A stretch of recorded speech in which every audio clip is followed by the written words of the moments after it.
gawa po na to.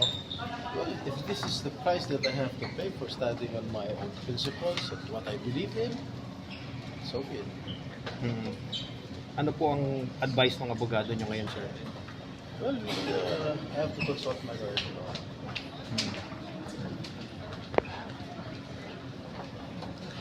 Sen, parang sunod-sunod kayo sa minority na kinakasuhan ng Majority. Sa majority na kinakasuhan. Anong basa niyo po sa Kaya nilang bahala manghula. Politika pa sa Philippines. Yeah, this is good. Okay? Anong plano niyo, sir? Anong plano, sir? Nagtatrabaho pa rin. Pero tingin niyo, ano to, pag-ibig, may pasilba?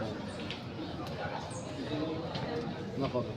Basta ang alam ko, sabi ng LV Ramon, wala akong insertion. Tulad ng sinasabi nila.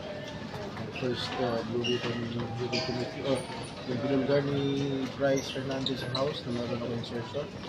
Nagkataon na dito sa LV Ramon, wala silang record na ako ay may insertion.